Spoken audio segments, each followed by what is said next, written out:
Hola amigos, aquí una vez más hablando de qué sucedió cada uno de los días de Semana Santa y por supuesto hoy nos enfocaremos en el viernes y conectaremos desde el jueves en la noche, desde que Jesús es arrestado hasta la crucifixión de Jesús. No es necesario decir que sucedieron tantas cosas desde el arresto hasta la crucifixión y por supuesto por cuestiones del tiempo no vamos a estar aquí 4 y 5 horas explicando absolutamente todo. Para mí, lo que sucedió en este periodo de tiempo fue, por supuesto, muy significante, pero más significante porque Dios me dio el privilegio, me dio la oportunidad de estar en uno de estos lugares donde yo creo que sin lugar a dudas Jesús estuvo allí. ¿A qué me refiero? Las veces que he ido a Israel, he ido a Jerusalén, todas las veces he podido estar en la casa de Caifás.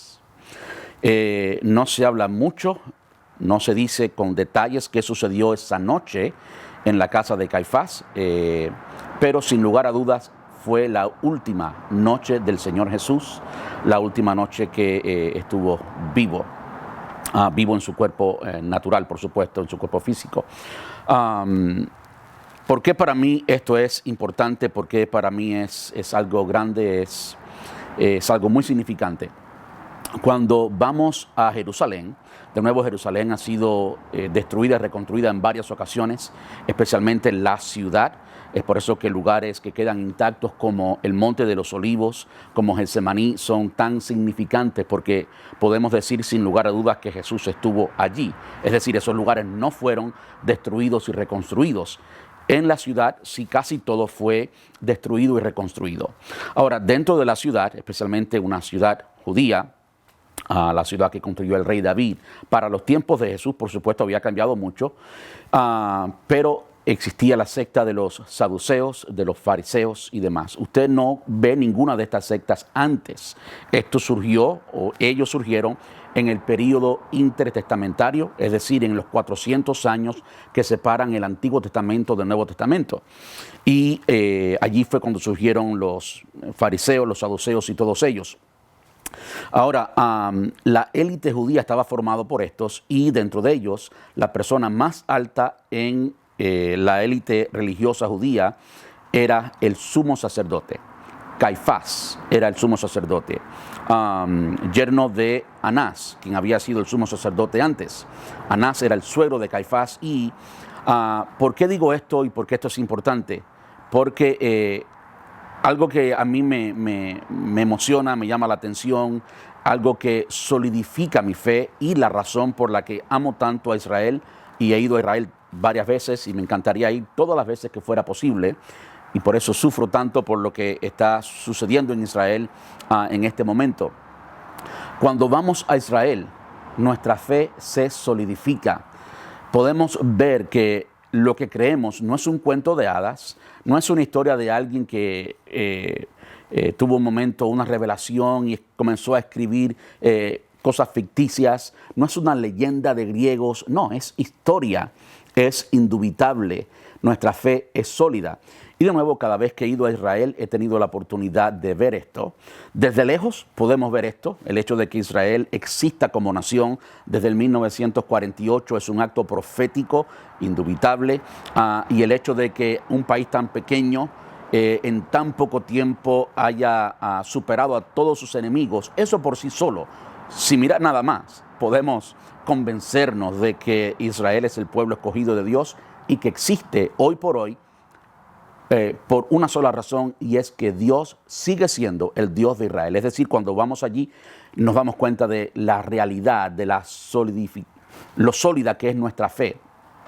Y estando en Israel, de nuevo en la ciudad, hay muchas cosas que han sido destruidas, pocos lugares que son auténticos.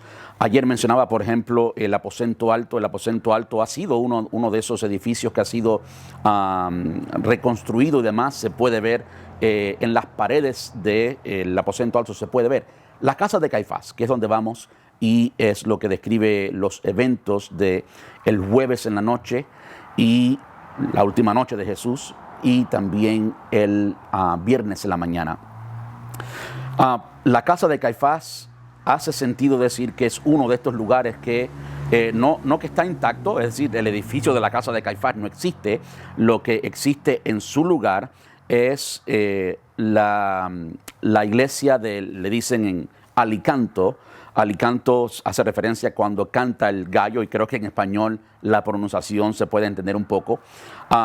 Fue la iglesia que se hizo para recordar la negación de Pedro, y vamos a verlo ahorita. Ahora, ¿por qué para mí este lugar es tan significante? No es que esa iglesia sea significante, es que esa iglesia se construyó donde se cree, y se cree con certeza, no es una historia, se cree con certeza que allí era la casa de Caifás, el sumo sacerdote. ¿Por qué se cree con certeza esto? Bueno, no tengo todos los detalles, yo no soy un guía turístico de Israel, he estado allí varias veces, me encanta, lo creo.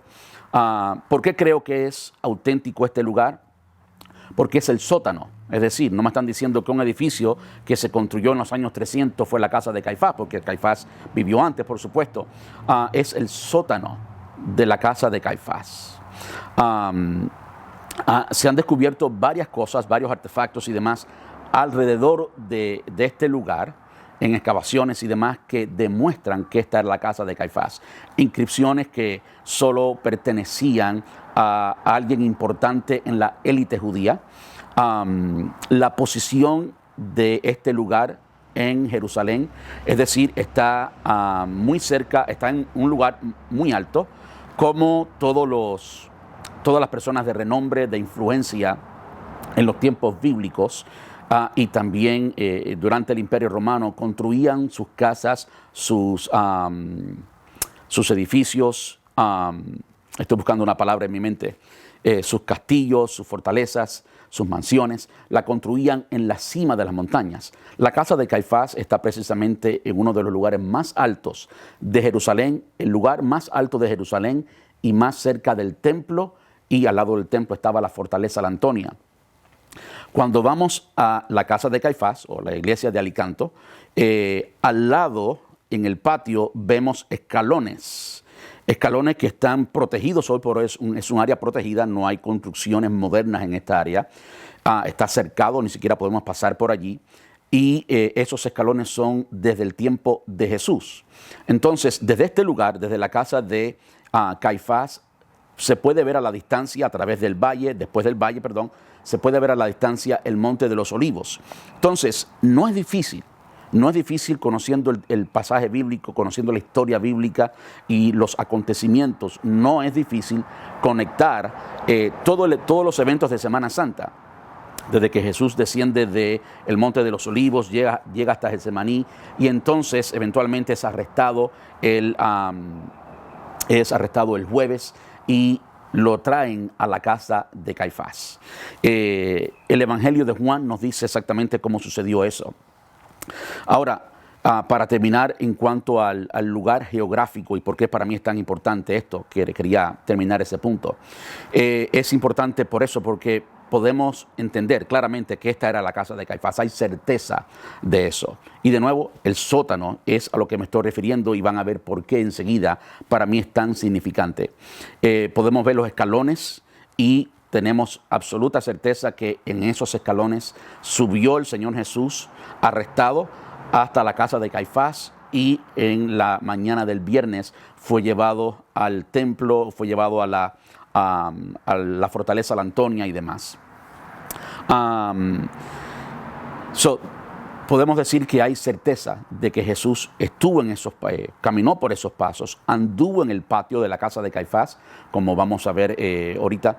Y este lugar para mí es tan importante. ¿Por qué? Porque entendemos que Jesús pasó su última noche allí. Jesús pasó su última noche allí. Cuando vamos a este sótano, en el medio de lo que era el sótano de la casa de Caifás, hay un hoyo muy profundo. Un hoyo, no sé exactamente las dimensiones de la profundidad, y tampoco sé con exactitud las dimensiones del diámetro de este hoyo, pero sí sé que no es muy grande. Quizás tenga unos 16 pies. Estoy, adivinando el tamaño, no estoy seguro del tamaño. Pero ¿por qué este lugar para mí es tan importante? Es tan importante porque entendemos a través de la palabra y a través de profecías del Salmo 88, vamos a verlo enseguida, que Jesús pasó su última noche en este hoyo. Hacía mucho frío, este lugar es un lugar oscuro, profundo en la tierra, de modo que es frío, y en un espacio de aproximadamente unos 16 pies de diámetro, entendemos que Jesús pasó su última noche allí. Para mí, como cristiano, como discípulo que amo al Señor, para mí es muy significante eso. Ha sido muy significante cada vez que voy a pisar este lugar, porque con certeza puedo decir, Jesús pisó este lugar. ¿Se dan cuenta que nuestra fe es sólida? Que no estamos creyendo en alguien ficticio o en alguien... es una de las cosas que me encanta de Israel. Y si les soy honesto, para mí el lugar más significante de todo Jerusalén es precisamente este. Para mí, personalmente, para mí es el momento más emocional en cada vez que he ido a Jerusalén. Por esa razón, porque tengo la certeza de que Jesús estuvo allí. Ahora, si vamos, por ejemplo, a Juan capítulo 18, Juan nos narra todo lo que sucedió. De nuevo, Juan se enfoca en demostrar que Jesús es Dios. Y por supuesto, Juan al mismo tiempo fue el amigo más cercano que tuvo Jesús. Uno de los tres, Juan, Jacobo, su hermano, y Pedro, fueron los tres amigos más cercanos a Jesús. Y en mi opinión, el discípulo amado, Juan, que más cerca estuvo de él, pues nos dice una de las cosas también tan valiosas en la fe cristiana, que no aprendemos de Jesús a través de terceras y cuartas personas que nunca estuvieron allí. No, aprendemos de Jesús, de su mejor amigo, y lo documentó, es indubitable, es historia, es historia. En Juan capítulo 18 se nos dice, o Juan nos dice, desde el arresto de Jesús. Y quiero mencionar algunas cosas que sucedieron el jueves en la noche. Cuando Jesús termina identificándose, y cuando vienen a arrestarlo, les comentaba ayer que cuando él dijo, yo soy, los soldados se cayeron. En el versículo 8, Juan 18:8 dice, ya les dije que yo soy. Ya que yo soy la persona a quien buscan, dejen que los demás se vayan. Jesús estaba cuidando a sus discípulos. Él estaba diciendo, déjenme sufrir a mí, dejen que los demás se vayan. Pero entiendan lo que Jesús está haciendo, y Juan nos dice la razón por la que hizo eso. Dice el versículo 9, lo hizo para que se cumpliese sus propias palabras cuando oró en Getsemaní, el jueves precisamente, lo que estaba orando hace horas antes de ser arrestado. Lo hizo para que se cumpliese sus propias palabras, no perdí ni a uno solo de los que me diste. Interesante cómo el Señor Jesús se sacrifica. Él dio su vida por sus amigos. Es lo que hizo el Señor Jesús, y no solamente por ellos, sino también que lo hizo por nosotros. Después de eso, por supuesto, Pedro le corta la oreja a Malco, uno de los soldados. Jesús hace un milagro, demostrando que Dios pone la oreja de nuevo en la cara de Malco, y reprende a Jesús y demás. Ahora, en el versículo 12 de Juan capítulo 18 dice, así que los sacerdotes, el oficial que los comandaba y los guardias del templo arrestaron a Jesús y lo ataron. Ahí vemos una vez más que fue un complot completo. Vemos la élite religiosa judía y los romanos trabajando juntos para arrestar a Jesús. Hablaré un poquito luego acerca de eso, de la unión del Estado con la religión, del Estado y la Iglesia, la unión de la política y la religión. Hablaré un poquito de eso más tarde. Ahora dice el versículo 13. Primero lo llevaron ante Anás, ya que era el suegro de Caifás, quien era sumo sacerdote en ese momento. Caifás es el que lo había... versículo 14. Caifás era el que les había dicho a los otros líderes judíos, es mejor que muera un solo hombre por el pueblo. A esto hacía referencia cuando di la explicación de lo que sucedió el martes. Fue precisamente el martes que Caifás dijo esto, cuando estaba en el templo y Jesús los estaba interrogando. A esto me refería cuando les compartí que el martes fue el día continuaba siendo el día de la limpieza del templo, pero la limpieza del corazón. Bueno, fue en esa ocasión, el martes, que Caifás dijo esto, y ahora Jesús es llevado a casa de Caifás. Pensemos por un momento lo tanto que pudo pensar el Señor Jesús.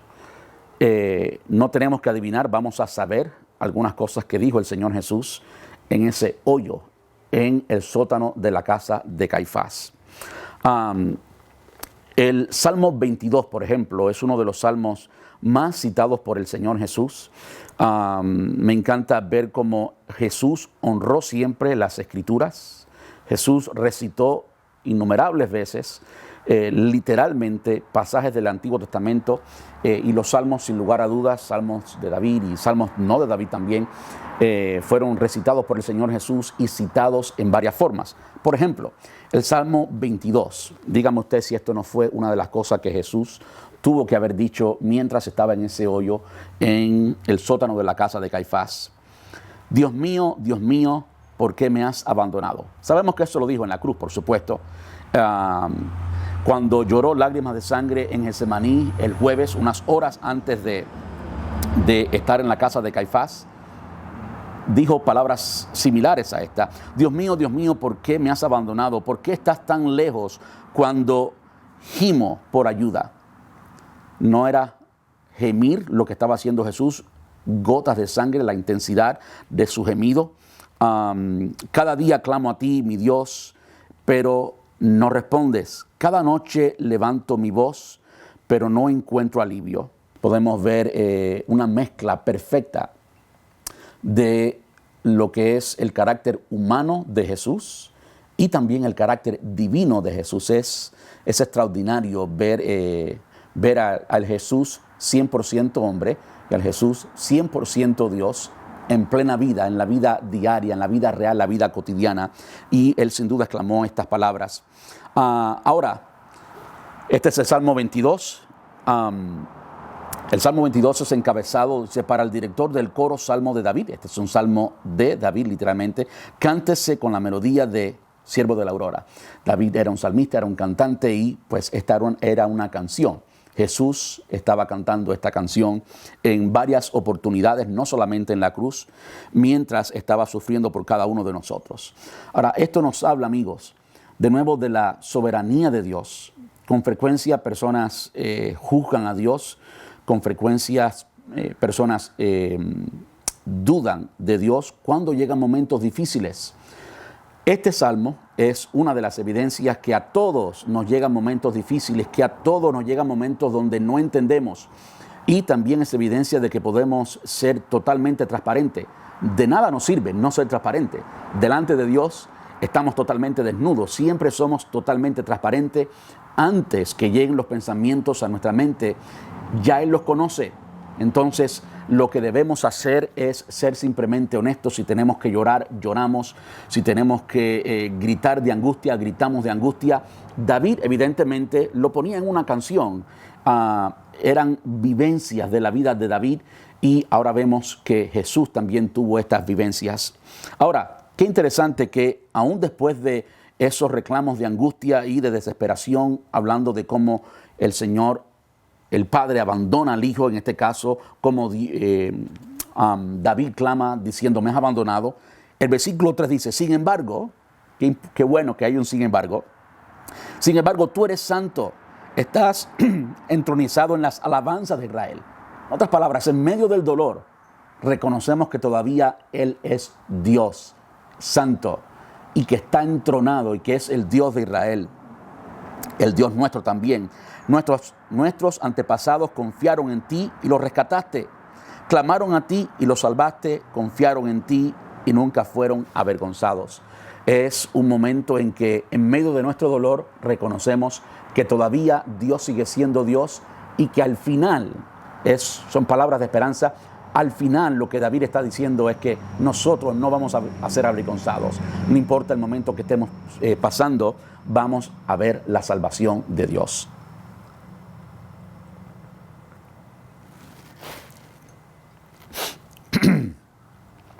Quiero continuar leyendo sin explicar mucho porque si no estaremos demasiado tiempo acá.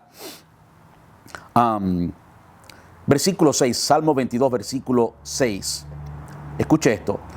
Pero yo soy un gusano, no un hombre. Está hablando de sus sentimientos, por supuesto. Todos me desprecian y me tratan con desdén.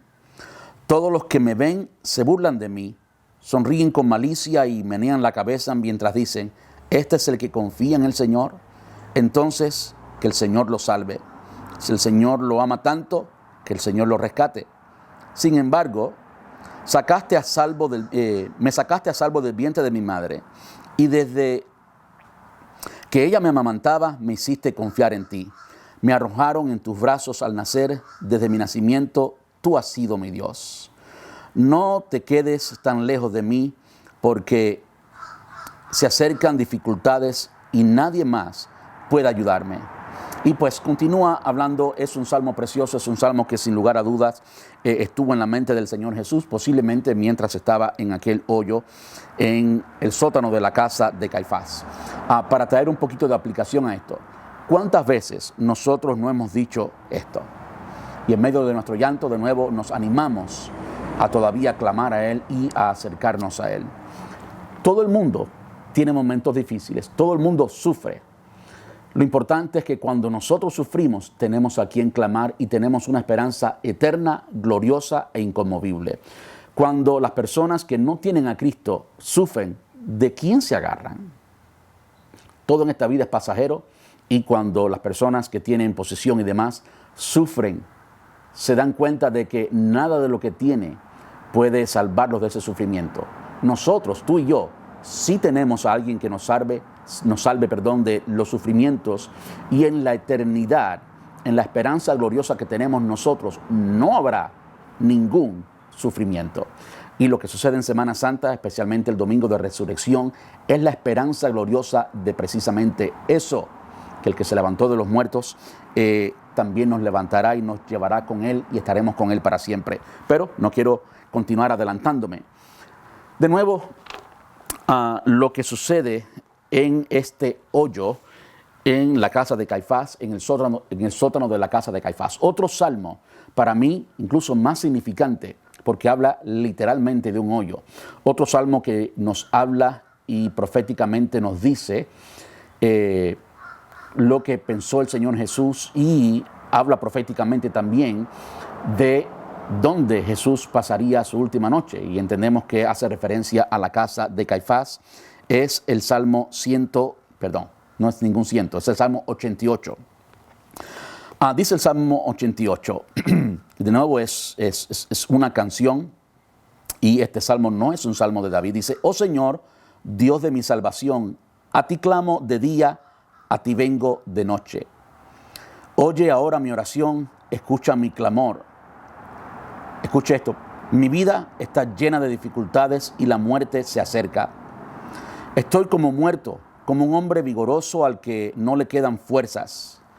Me han dejado entre los muertos y estoy tendido como un cadáver en la tumba. Soy olvidado, estoy separado de tu cuidado. Me arrojaste en la fosa más honda, a las profundidades más oscuras.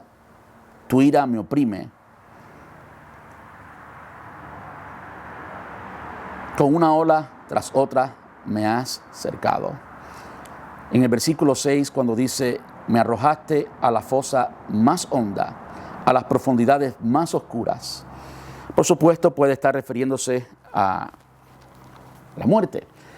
Pero en este caso, Jesús estaba todavía vivo y estaba allí en una fosa oscura, profunda. Entendemos que este salmo de alguna forma hace referencia a donde Jesús pasó la última noche, en la casa de Caifás. De nuevo, este lugar para mí es uno de los más significantes, porque tengo la certeza de que Jesús estuvo allí sin lugar a dudas. Ahora, para repasar todos los eventos que sucedieron desde el arresto, el jueves en la noche, hasta la crucifixión, pondré todos estos eventos en orden y con las citas bíblicas en la descripción del video, así que pueden verlo allí. Primero, pues, por supuesto, Jesús es arrestado en Getsemaní. Todos los evangelios hablan de eso. Interesante, hay algunos que dicen Getsemaní y otros dicen el valle que está al lado de Getsemaní. Ayer, mientras yo hablaba precisamente de esto, me refería al valle. Al final no es importante. Es como decir Valrico y Brandon. Es lo mismo.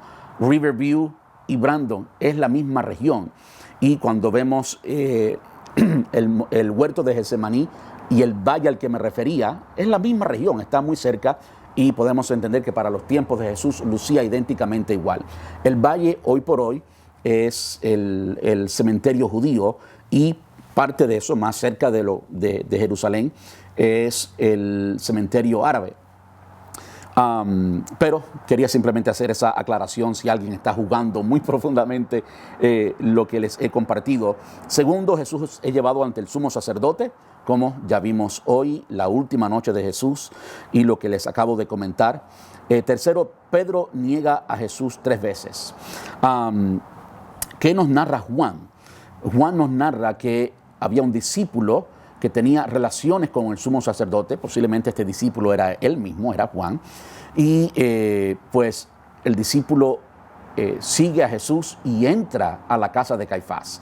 De hecho, Juan nos dice, Juan es testigo, Juan estaba allí, Juan nos dice que la mujer que estaba en la puerta, como Juan estaba dentro y tenía relaciones, Juan le pide a la mujer que le permita entrar a Jesús.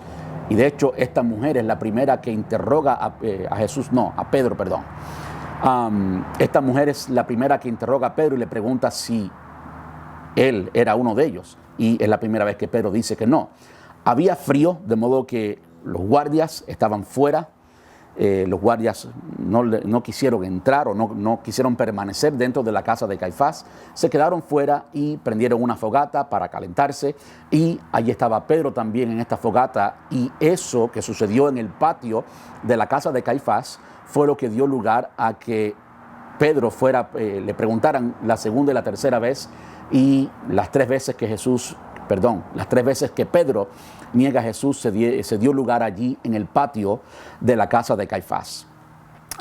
Subiré un álbum aquí en Facebook y los que me están viendo a través de YouTube pueden ir a Facebook de Iglesia Familia Multicultural y mi Facebook, Alain López, Pastor Alain López, creo que así aparece, y pueden encontrar eventualmente este álbum con todas las fotos de estos lugares. Los que han ido a Israel pues ya saben y han tenido la oportunidad de hacer la excursión en la casa de Caifás, saben exactamente cómo luce el lugar.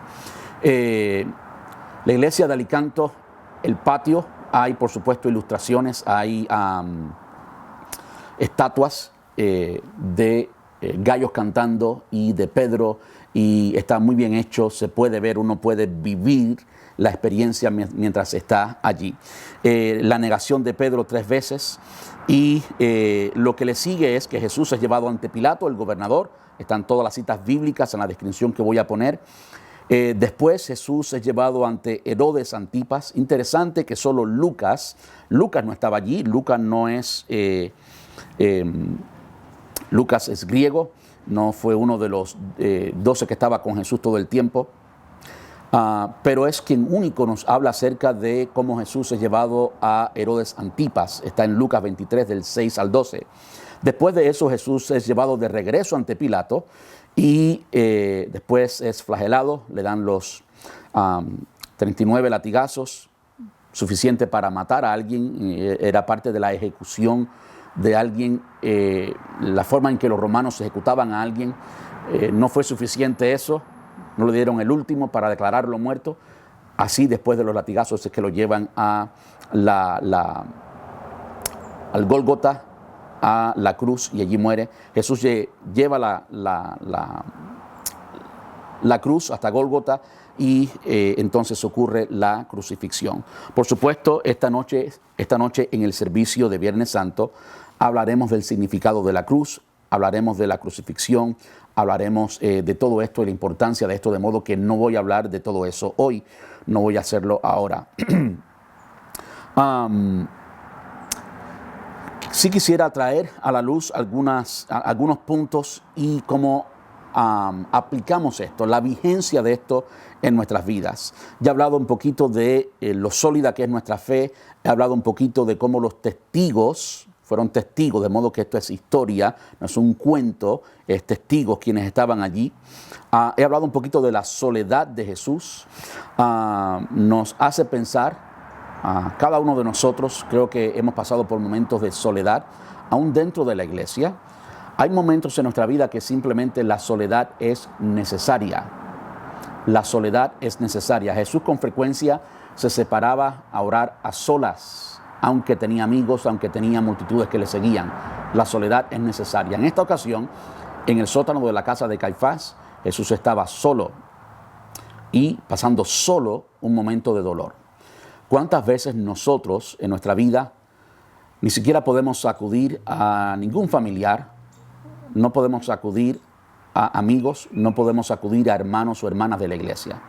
Si esa ha sido su realidad en algún momento, amigo, permítame decirle que esa es una oportunidad única, extraordinaria, para usted clamar al Señor, para usted acercarse a Dios, para usted demostrarse a sí mismo y hacer público el hecho de que usted tiene una fe sólida.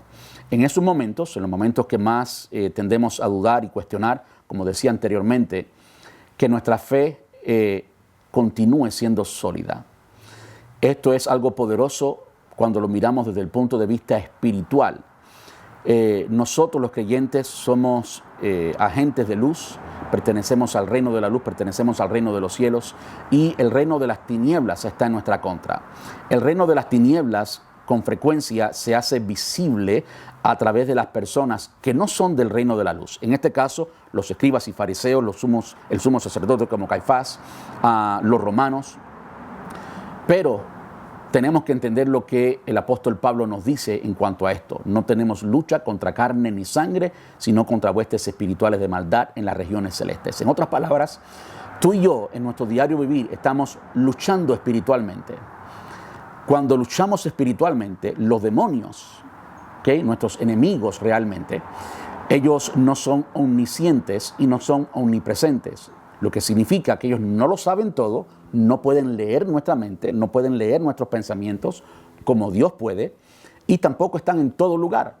Viajan, están en un lugar o están en otro. Puede ser que en alguna ocasión esos espíritus inmundos estén a nuestro alrededor para afectarnos de alguna manera. Ellos no saben. Entonces, es por eso que es importante que en estos momentos de dificultad, en estos momentos de soledad, en los momentos que más necesitamos a nuestros seres y no los encontramos, los momentos más difíciles de soledad, expresemos nuestra fe. Sí lloremos, pero lloremos delante de la presencia de Dios. Cuando lloramos delante de Dios, podemos estar firmes delante de los hombres y delante de la manifestación del mundo espiritual que vemos de una forma tangible en los hombres a nuestro alrededor y en todo lo que vaya a ocurrir en nuestra vida. Esto es una de las cosas que vemos claramente en la vida del Señor Jesús. Estoy convencido que en ese hoyo Jesús citó muchas veces el Salmo 22, el Salmo 88, que lloró, que sufrió por ti y por mí, pero Él tenía a quien clamar. Y de nuevo, esa noche, durante la mañana del día siguiente y demás, lo vemos firme, sufriendo todavía, pero firme ante los hombres, firme ante la manifestación de la agenda satánica. Y al mismo tiempo es interesante cómo todo lo que Satanás hace, escuchen esto por favor, todo lo que Satanás hace para afectarte a ti y a mí, al mismo tiempo es parte de la voluntad permisiva de Dios. Satanás no puede hacer absolutamente nada con toda su fuerza, no puede hacer absolutamente nada que el Padre no le permita hacer.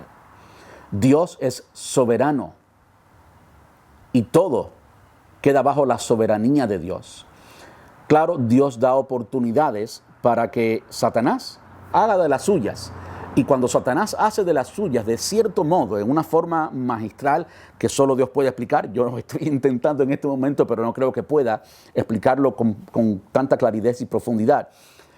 Con frecuencia Satanás hace todo lo que tenga que hacer, pero al mismo tiempo la agenda de Satanás queda dentro de la agenda de Dios. Y al final vemos que Satanás hizo lo que él tenía que hacer y al final hace cumplir precisamente lo que Dios tenía en su plan.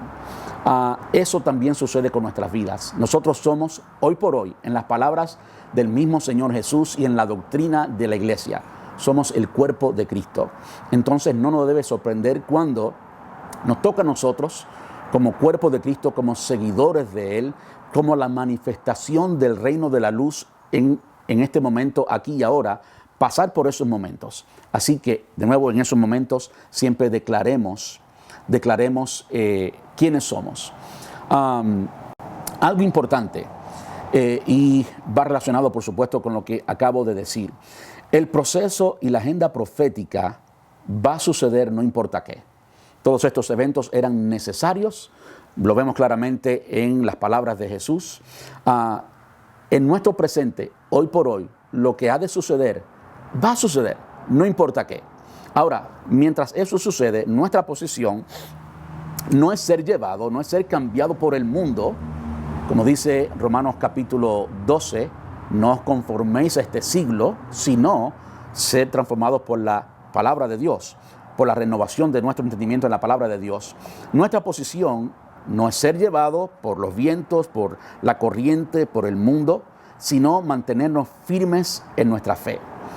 El mundo va a manifestar sus colores. La gente va a demostrar quién es. Las intenciones que hay en los corazones de todo el mundo, las influencias satánicas, lo que el reino de las tinieblas está haciendo, se va a manifestar. Va a ser parte del proceso, va a tomar forma física, va a ser tangible, va a ser historia, se va a poder contar. Pero lo que nosotros somos también tiene que manifestarse.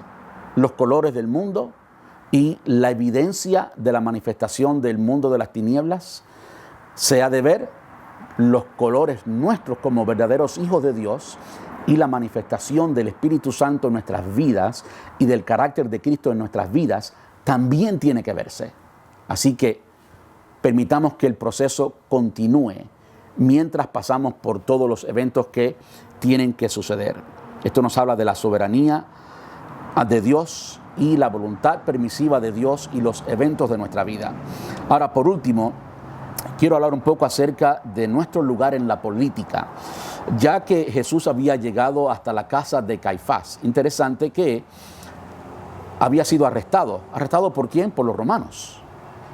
Pero cuando fueron a arrestarlo, los romanos, la guardia del templo, no fue sola, fue con los principales sacerdotes. Y interesantemente no llevaron a Jesús a la fortaleza la Antonia, a la fortaleza romana, a la cárcel. ¿A dónde lo llevaron? A la casa de Caifás, el sumo sacerdote. Esto nos habla de lo tan mezclado que estaba el sistema corrupto, el sistema humano de los romanos, el imperio romano, la autoridad romana, la política y la religión. Esto estaba totalmente mezclado. Yo creo en la separación del Estado y la Iglesia. Creo que a nosotros, hoy por hoy, en un año de elección para nosotros en Estados Unidos, en un año donde hay muchas cosas sucediendo en Israel, nuestro mundo está cambiando. Tenemos que ser conscientes, tenemos que entender el proceso y las cosas que están sucediendo. Tenemos que tener el discernimiento espiritual para interpretar todos estos eventos a la luz de las Escrituras, a la luz de la palabra de Dios y al mismo tiempo entender cuál es nuestra posición. Yo creo que eso es sumamente importante. Para citar palabras de Jesús durante Semana Santa, el martes Jesús fue al templo y precisamente hablando con Caifás y todos los que estaban allí, la élite religiosa, Jesús dijo, respondiendo a preguntas que le habían hecho los líderes religiosos, dijo unas palabras que tienen tanto significado y hablan precisamente de esto. Cómo no se debe mezclar la política y la iglesia. no se debe mezclar de esa manera y quiero explicar bien lo que eso significa y lo que no significa. Me refiero a las palabras de Jesús: al César lo que es del César y a Dios lo que es de Dios. Mientras vivimos en esta tierra, tenemos ciertos deberes y ciertos derechos civiles como ciudadanos que vivimos en cualquier lugar del mundo. Y usted y yo debemos cumplir con esos deberes, debemos estar informados de las leyes, de nuestros derechos. Es una de las cosas que vemos claramente en la vida de Jesús, que vemos en la vida del apóstol Pablo, cómo en repetidas ocasiones acudieron a sus derechos. Una de las cosas que vemos aquí claramente es qué sucede cuando la política y la iglesia se unen. Permítame decir que precisamente el surgimiento de los escribas y fariseos, el surgimiento de los saduceos, la élite religiosa judía que gobernó durante el ministerio de Jesús y también gran parte de la historia de la iglesia primitiva, se dio por la unidad entre el Estado o la política y la religión. No nos alcanza el tiempo y honestamente no estoy completamente preparado, no quiero dar datos y demás que no van a estar correctos, pero sí les aseguro que estos escribas y fariseos, por ejemplo, los fariseos era como un partido político, pero era el partido popular, se ganaban la gente del pueblo, con una idea judía de mantener las leyes y las tradiciones. Esto gobernaba dentro de los judíos y por supuesto viviendo bajo el imperio romano, pues esto salía a la luz, haciendo resistencia a estos deseos, estas intenciones de hacer resistencia a todo lo que es corrupto, quedaban algunas raíces judías allí. Pero de nuevo, Dios estaba ausente, Dios no había hablado, estoy hablando del período intertestamentario. Y si Dios no está ausente, si Dios no es quien inicia algo, si el corazón no está en el lugar correcto y al mismo tiempo Satanás aprovecha esas oportunidades para mezclar la política y todo lo que el hombre puede traer a la agenda divina y a la historia. Se mezcla la política. Perdonen, la tarjeta se llenó, así que tuve que buscar otra tarjeta y hacer un corte en la grabación, así que perdonen si hay incoherencia en la transición. Estaba tratando de explicar cómo la unión de la política y la religión durante el periodo intertestamentario no fue producente. Los resultados no fueron buenos para el Evangelio, pero al mismo tiempo fueron necesarios porque dio lugar a todo lo que ocurrió precisamente en Semana Santa.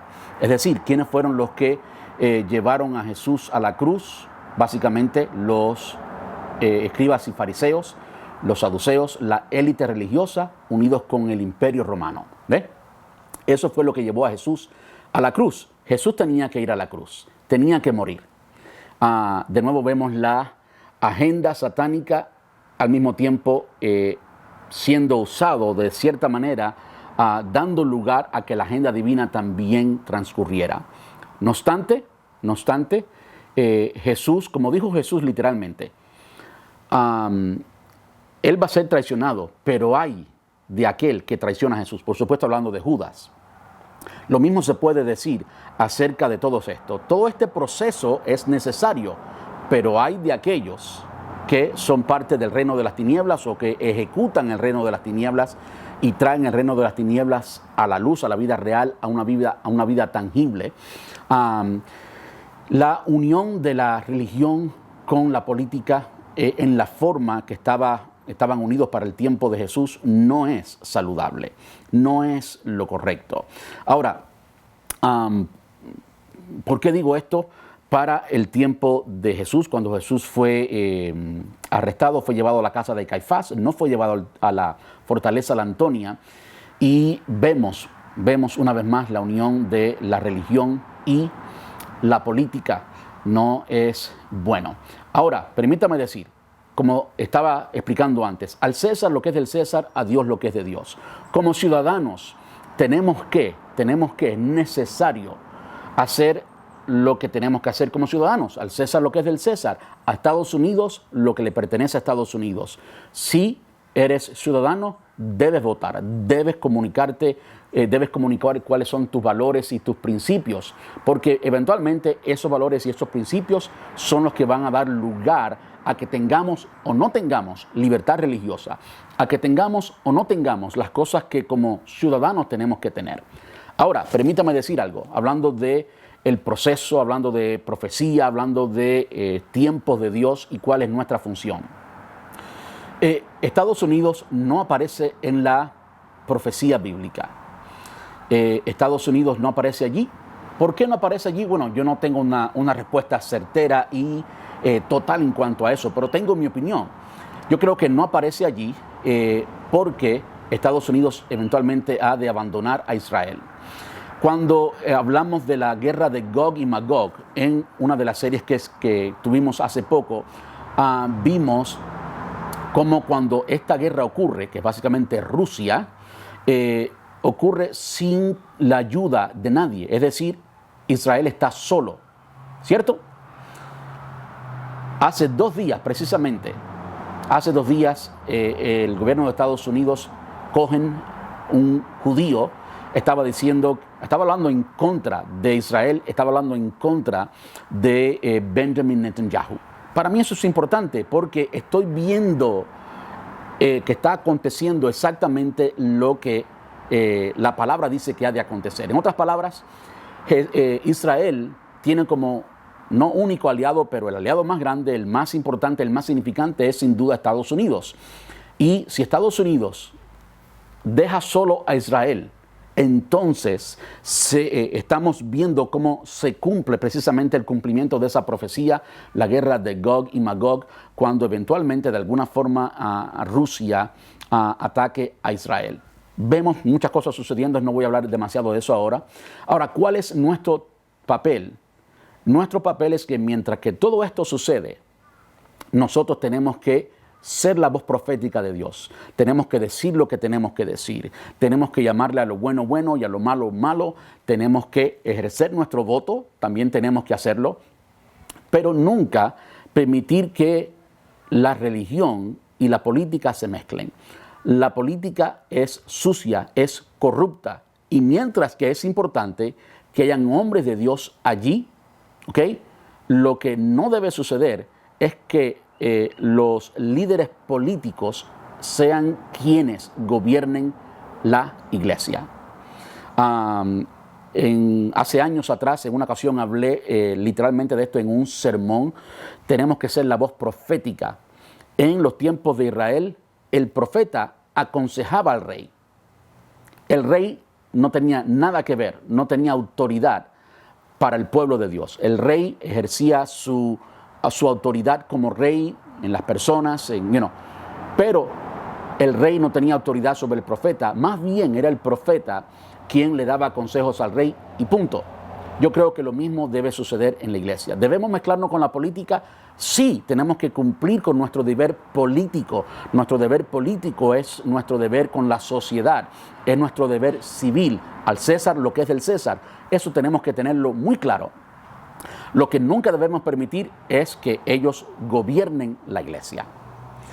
Permítame citar otra ocasión en la que esto sucedió y con esto terminamos. Cuando la iglesia del Señor Jesús creció exponencialmente, cuando estos apóstoles, que algunos que estaban allí, Juan, por ejemplo, que fue el último que murió, el único que murió naturalmente, de hecho, Juan, el apóstol Juan, quien escribió lo que leímos ahorita y quien estaba allí, quien fue testigo de todo esto, el que más estuvo con Jesús hasta su crucifixión. Juan fue el último que murió. Ahora, la iglesia del Señor Jesús, tan poderosa y perseguida, no mezclada con el gobierno, o no mezclada con la política, la iglesia perseguida, la iglesia pura, fue poderosa, llevó el evangelio a todos los fines del mundo, fue más poderosa que cualquier gobierno, nadie la pudo detener.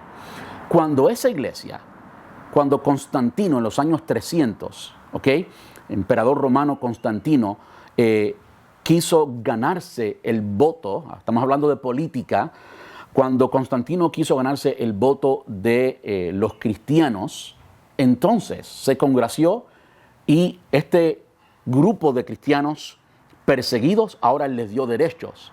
Y esa fue la manera en la que Constantino mezcló la política con la iglesia, y lo que surgió de eso voy a decirlo como lo creo, no con la intención de ofender a nadie. Si usted se siente ofendido, perdóneme, no es mi intención. Simplemente quiero ser transparente, quiero ser real y quiero informar lo que me corresponde. Quiero ser responsable con esto. Constantino fundó la Iglesia Católica y la Iglesia Católica fue básicamente la unión de la Iglesia con la religión, la Iglesia con la política. Es por eso, por ejemplo, que donde tenemos esta idea que las bodas ocurren en la iglesia. Las bodas no ocurrían en la iglesia antes, era algo totalmente civil, porque los sacerdotes eran quienes tenían la autoridad para casar. Era algo del catolicismo, algo de Constantino, no algo de Jesús. Nunca vimos a Jesús ni ninguno de los apóstoles jamás oficializar una boda. ¿Me explico? En el presente tenemos muchas raíces todavía que vienen del catolicismo, que no vienen directamente de Dios, que traen impureza y que son un reflejo de la unión de la política con la religión, de la política con la iglesia. Seamos los profetas, influenciemos la política, pero no seamos influenciados por la política, especialmente si esa política no viene de Dios. Así que con eso les dejo. Es mi deseo que seamos la iglesia del Señor Jesús y que en estos tiempos proféticos, que en estos tiempos cruciales nos acerquemos más a Dios, que vivamos el hecho de que nuestra fe no es un cuento de hadas, no es una leyenda, nuestra fe es sólida, es historia, es real. Y pronto ese Jesús que estuvo en el sótano de la casa de Caifás, 2000 años atrás, regresará por nosotros su iglesia. Que Dios te bendiga, que Dios te guarde y nos vemos esta noche en el servicio de Viernes Santo. Y si no, en Domingo de Resurrección. Y si no nos vemos, igual, que Dios te bendiga, que Dios te guarde. Vive tu fe, vívela al máximo, vívela para Cristo.